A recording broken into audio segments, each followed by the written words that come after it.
The tips in the last video will all help people to find your videos. But there are also some basic marketing strategies you can opt to use to help your channel grow faster overall too. Watch any of the big YouTube channels and you'll find that they end in pretty much the same way, with the creators asking their viewers to like, share, and subscribe. This is the simplest way to get more subscribers, and it works very well. A lot of people are more than happy to like your content. It just doesn't occur to them, or they don't realize quite how much it helps you. Just asking can make all the difference by making it easy and reminding them.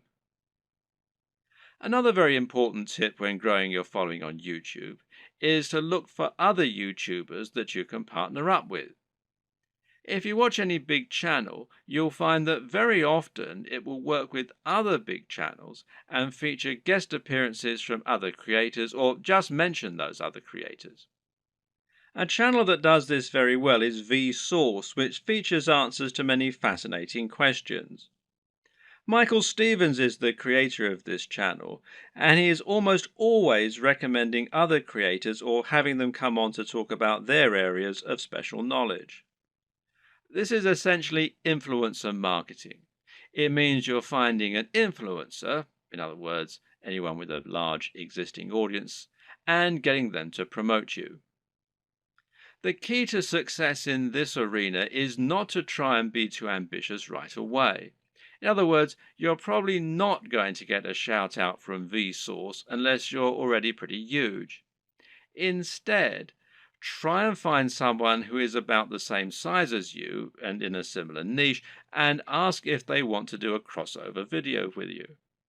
This way, you both stand to gain by exposing each other to your respective audiences. This will give you a boost in numbers, which means you can try and reach out to someone even larger next time.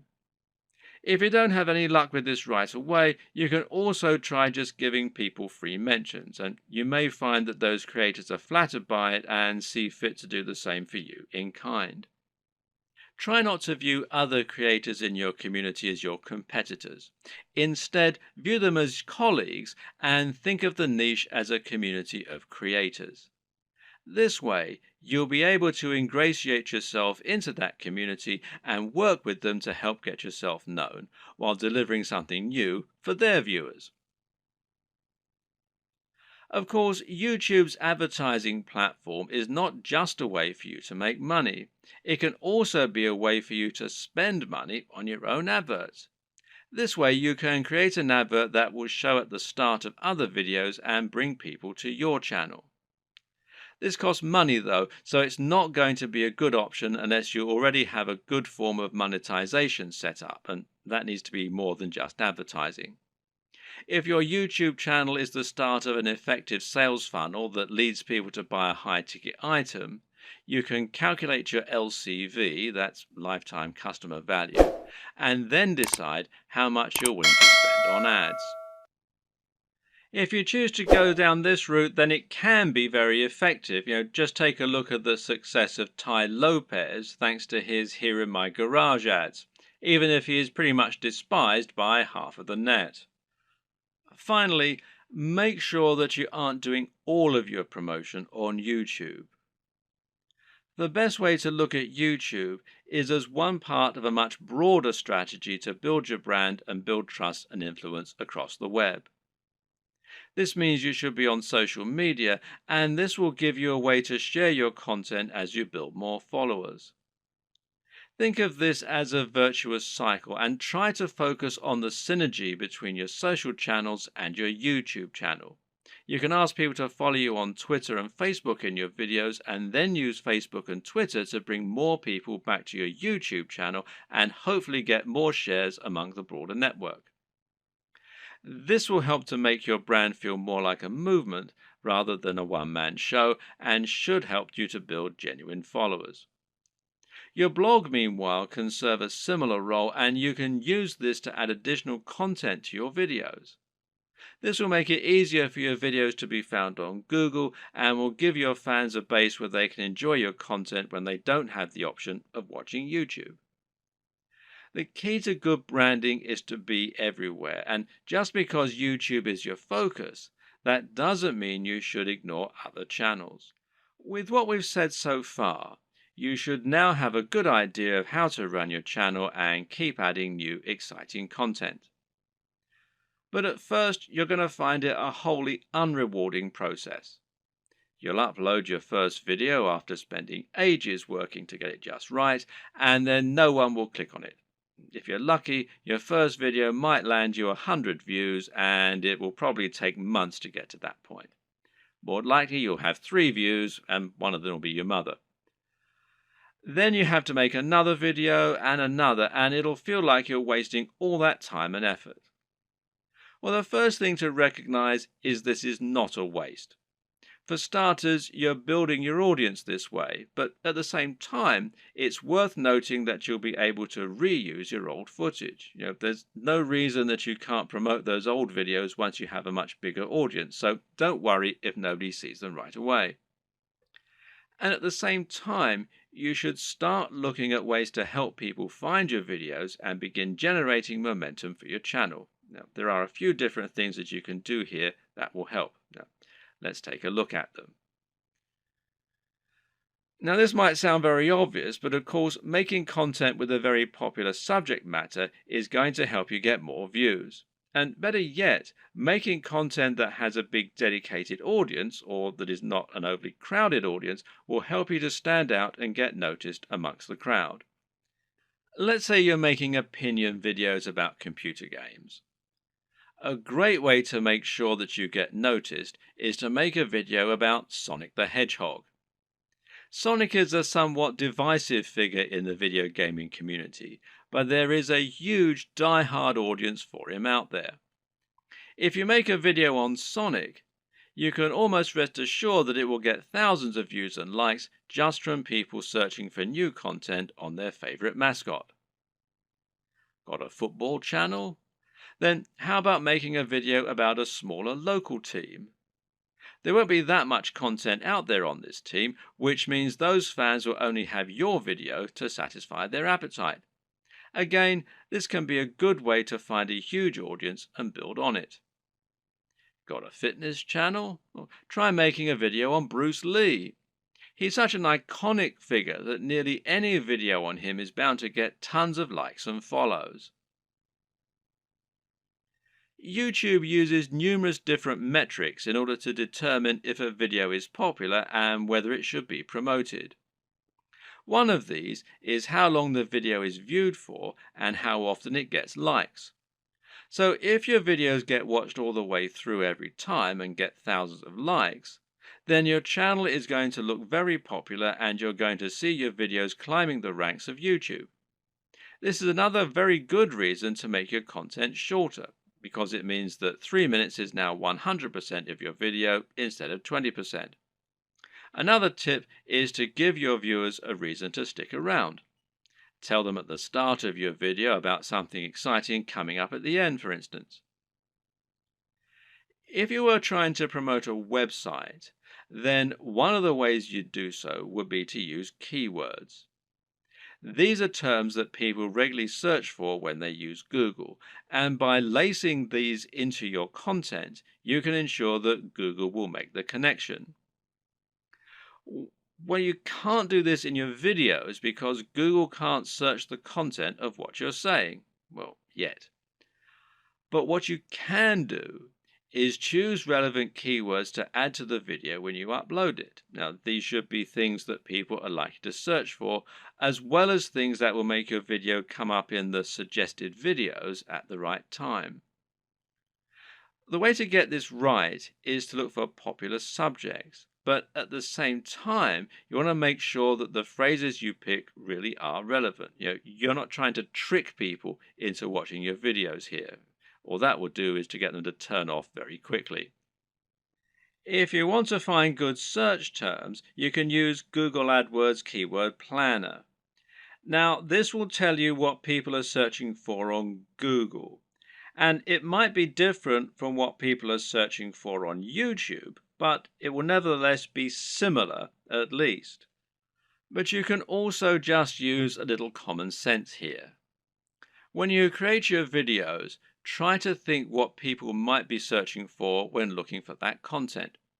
It works very similarly to hashtags in Instagram or on Twitter. Likewise, you can also use keywords in your video title and even in your description. In general, it's important to make sure you add lots of content to your description and write about what viewers can expect to see in the videos. Not only can this be a great way to offer more additional value to your visitors by letting them sift through the key points, but it'll also give YouTube more content to use to learn about your videos.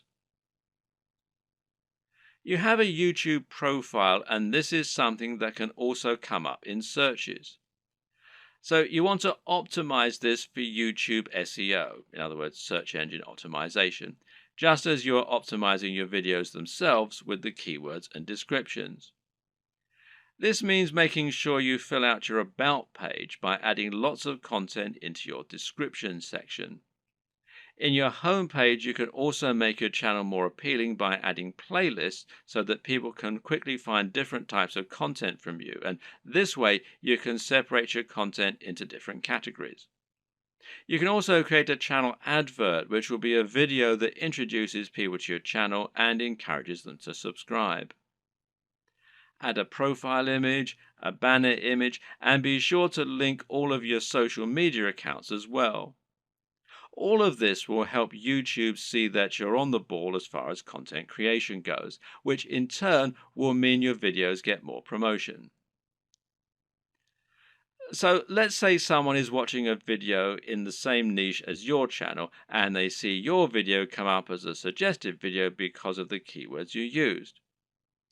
If you have the right thumbnail and the right video title, it'll make your video appealing enough that people just can't avoid watching it. A brilliant example of this comes from Yo Elliott. Elliott Hulse is a strength training YouTuber who talks mainly about lifting weights and getting stronger. But despite this, he's managed to become almost a household name and is well known outside of fitness circles. Why? Because of his Yo Elliott series. These feature him asking questions that viewers have. These really speak to that value proposition that we discussed earlier and talk about things anyone can relate to and benefit from. These are the things that will get an emotional reaction from people and that they will think can help make their lives better. Just check out some of these video titles. How to approach women. Give mini orgasms. How to destroy self-doubt. Masturbation gives me energy to work out. How to confidently command respect. When is it okay to fight? What guy doesn't want to give women mini orgasms and confidently command respect? Whatever you think about this kind of content, there's no denying that it certainly stands out, and it's easy to see why people click on it. And even if you think it's probably garbage, a lot of people will click on it just to see what kind of garbage it is. It's interesting to see what he's going to say. You don't need to use this exact method, but just keep in mind that you can make your titles much more clickable by offering something that promises real value, that stands out, and that people will really want to hear. Finally, there's no reason you can't simply post your videos in order to share them. Don't be afraid to post your videos on Reddit or on Google Plus in the relevant communities. This way, you can find the audience that will enjoy your content the most and get a lot of quick views. So now you know the types of video you're going to create and you know what your workflow is going to be like. The next question is, what makes a great video? There are a number of answers to this question, and actually what makes a great YouTube video is not necessarily the same thing as what makes a good video generally. But there are certainly some things that will help you to make your video more successful and more popular on YouTube. So follow these tips to take your video creation to the next level. Statistically, videos on YouTube that are shorter tend to do better. And in fact, this will also help you out as it means you can upload several videos a week rather than just one. Now, how long is optimum? Well, generally, the official recommendation is that your video be between 3 and 3.5 minutes. However, anything under 10 minutes is generally going to be fine. There's a chance you might struggle with this, however. After all, a lot of people will find that they want to cram in lots of extra information and make their videos as informative as possible. And of course, this is a very admirable objective. The answer is not to make your videos less informative or less detailed. Instead, focus on breaking them down. If you have one video that covers every single aspect of brain training, then try to make 3 videos instead, each taking a different specific aspect of your subject matter. Another way to make your videos shorter and more impactful is to cut out the fluff. People click on videos because they want answers to a question or because they want entertainment. Thus, your objective should be to try and provide them with those things as quickly as possible and not to fill your videos with long, unnecessary chatter. Instead, just get to the point right away. The worst thing you can do is to film a video that makes you seem like someone who is completely bland and uninteresting. But unfortunately, this happens a lot. And it's not because the people making those videos are bland and uninteresting. Rather, it's worth noting that the camera will sap energy, and if you're being somewhat charismatic, then that's not enough. Be big, loud, and enthusiastic, almost as though you're acting what you're saying, and you'll find that it actually comes across as being a lot less over the top when you're watching it back. You just have to increase your energy levels. Meanwhile, let your sense of humor show. Let your personality and preference come across, and try not to just read your script as though you were reeling it off in an English class. It takes practice, but don't worry, this will come with time, and the best way to learn is just to practice. Also, it's very important to stand out and be different. Try to offer something in your niche that isn't currently being offered, rather than just making a rehash of what's already out there. In other words, if you're making a fitness channel, then try to stay away from how to get abs videos. They're done to death, and there's too much out there already for you to really offer something new. How about posing a question that no one else has answered? Or maybe approaching a subject matter in a new way? You could create a training regime that's inspired by the movies. You could use an unusual item to work out with, or you could train in the rain. Either way, you'll be creating something that's unique and different, and that means that when people are scrolling through their YouTube home, they'll be more likely to pause when they come to your offering and perhaps try it out. We talked about this a bit already, but try to make sure that your video is high energy. In other words, avoid long pauses between your speech, avoid long static shots, and generally keep the movement up. And this is what will make your videos engaging and will keep people watching. Want to be a big sensation or just make money on the platform but don't like the sound of getting in front of the camera? Now, that might seem like something of an insurmountable problem, but the good news is that there are plenty of ways you can get around this problem and create footage for YouTube without needing to film yourself. Here are just a selection of different options for you that work very well. And one easy option is to record footage of gameplay on your favorite games. This is something that is very popular on YouTube, and of course you don't need to go in front of the camera at all for it. You can choose to include commentaries or even upload videos with no commentary. Both are popular and both are very easy to create. The best part is that there are so many popular games out there, many of which don't get much content made for them. Choose the right game and you can find its fan base, quickly exposing your channel to a huge audience. Check out ASAP Science if you want an example of a great channel that doesn't include any footage of the creators. This channel uses an animation drawn on a whiteboard with a voiceover in order to explain a number of interesting scientific concepts. It's a great channel that has a lot of subscribers, and it's something you can do yourself quite easily with the right software. Software like VideoScribe which you can find here at videoscribe.co, will enable you to do this quite easily, and as you can see, there's a free trial at the time that I'm making this video. Another great option is to make your videos using still images and slideshows. There's no reason you need to have an actual animated footage in your videos, and if you choose the right images, you can simply record a voiceover and that will do nicely. This essentially becomes much more of a podcast than an actual video, but it works very well and a number of creators have managed to become very successful using this strategy. One of the very best examples out there is the amazing Mr. Sunday Movies. This creator makes funny videos about pop culture films. While he never goes in front of the camera, he is very well known thanks to his hilarious comments and regular uploads. Interviews also work very well in this format. A top 10 apps video, a top 10 fight scenes video, or any other top 10 can be made by stringing together footage that you have acquired without there even necessarily being any reason for you to narrate. You can use captions, title cards, or just leave the videos themselves to do the talking. This brings us to the option of creating supercuts, edits, and mashups. Just take a look at the popularity of Cassette Boy, who makes videos that string together footage of famous people making them say funny things.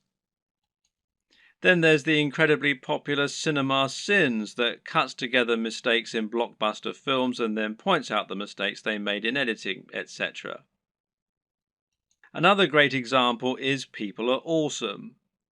These are simply montages of people doing incredible stunts.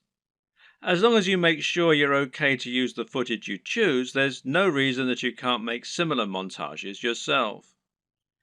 Tech tutorials in particular are very easy to make with no need to go on camera. This is because you can make them by simply using screen capture software on your computer. There are plenty of great tech tutorials that work like this, including tutorials for programming, for using certain software, or for solving computer problems. Cat videos are huge, and if you have a willing cat, then there's no reason you can't set up some funny videos yourself. Likewise, there's nothing to stop you making funny videos of dogs or other animals creating elaborate structures and knocking them down, or otherwise using objects if animals and the environment are to be the subject of your videos. One very popular YouTube channel is the Slow-Mo Guys. These guys bought a super high-speed camera long before they were commonplace and used them to film all sorts of things in slow motion. For example, they might film a bullet going through a watermelon, a water balloon, a firework, or someone getting punched. All these things they did with themselves being on camera, but there's no reason you couldn't do something very similar with no need to go on film yourself. Even a product review can be conducted entirely without you making an appearance on screen, using only B-roll. So once you have your equipment, you're ready to start creating your footage and uploading it to YouTube. So what's the average day like for a YouTuber? How do you go from start to finish and save yourself as much time as possible? Well, everyone works differently, but it's certainly worth coming up with a workflow to minimize the amount of time and effort that will go into making videos. It's very important that your content be uploaded regularly in order to avoid losing your subscribers. And with that in mind, you need to be able to rely on a simple process to keep making more videos.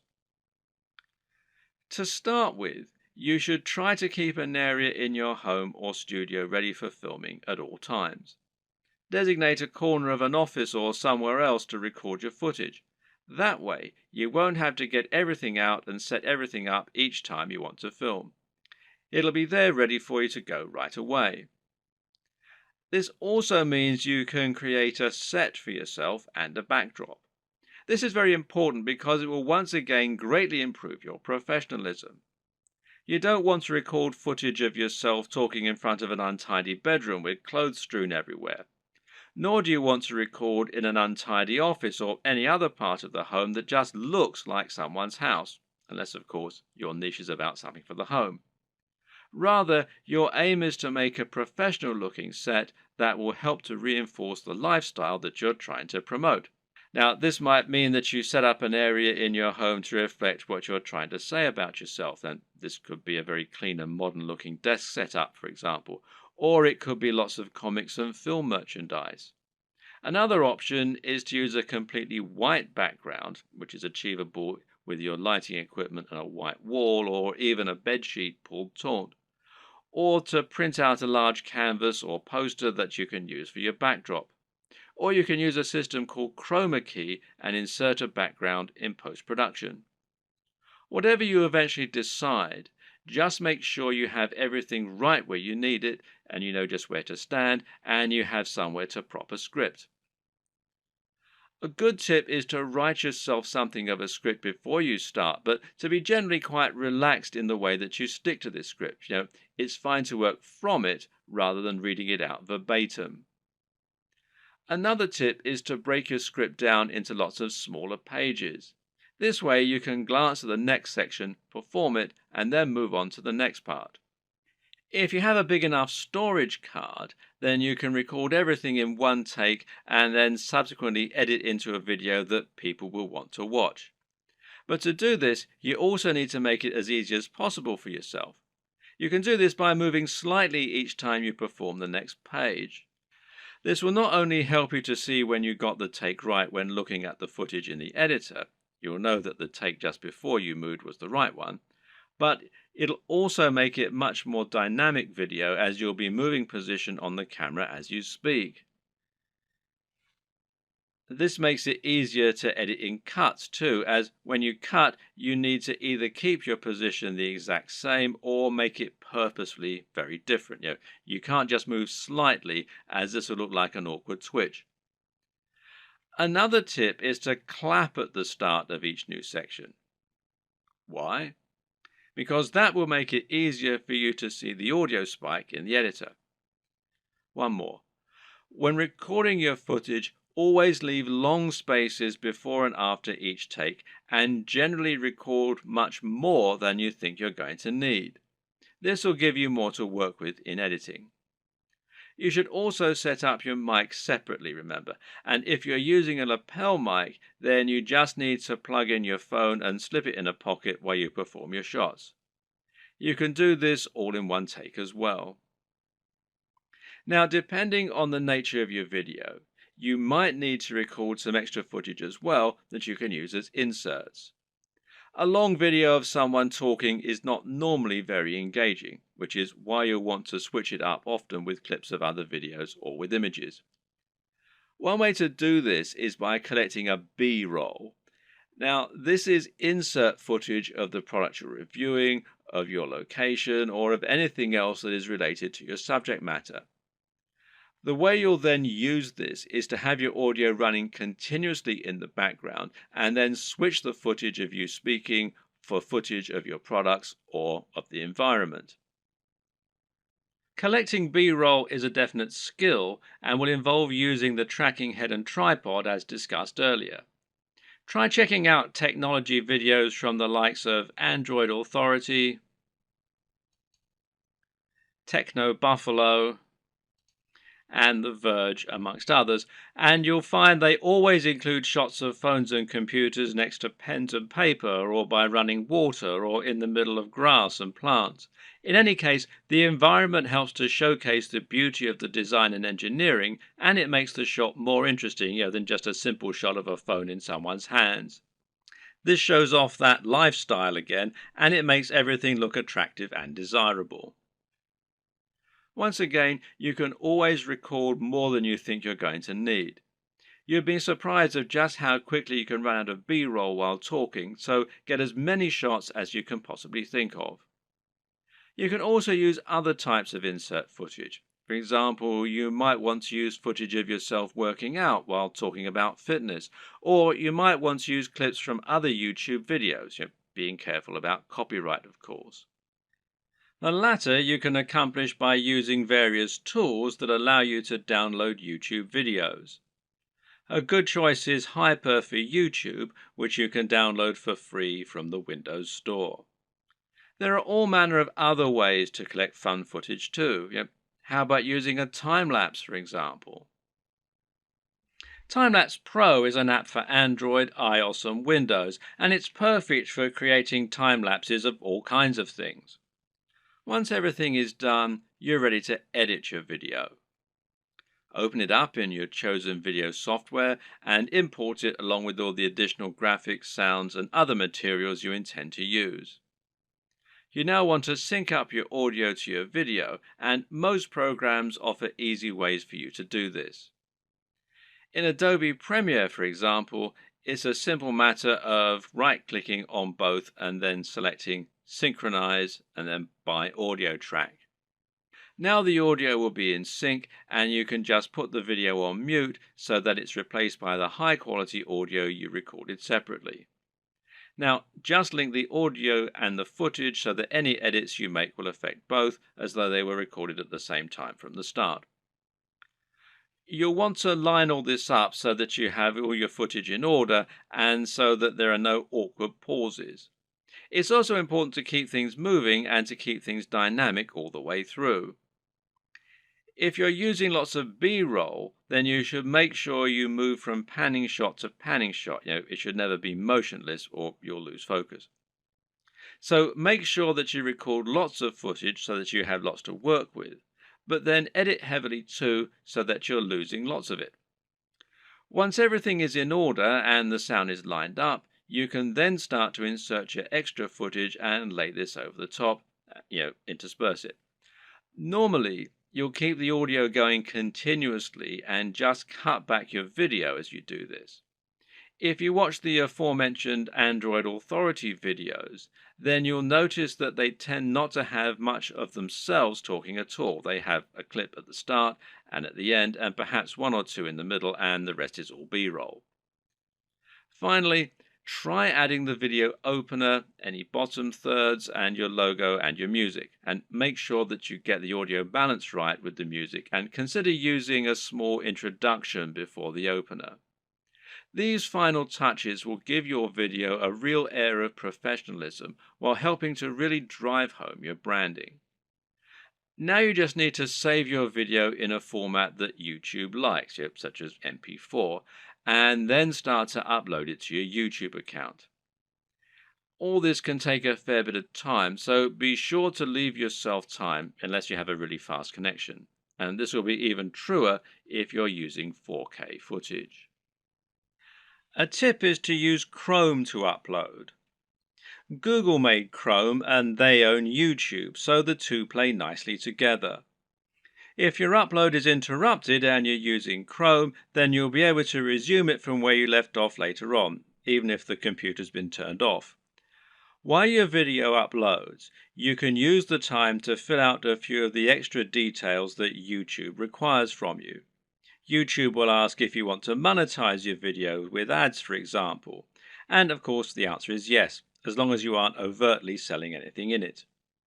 Likewise, you'll be able to write your title, your description, and your keywords.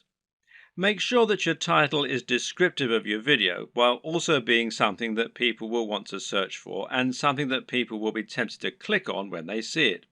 We'll go into this in more detail in a subsequent video. Finally, make yourself a thumbnail to act as the image that people are going to see before they click on your video. If you don't do this, then YouTube will select a still from the video itself, and while this can work, it might not give potential viewers the right impression of what your video is all about. The right thumbnail image can make a huge difference by making your video much more appealing and impressive looking when it appears in the feed.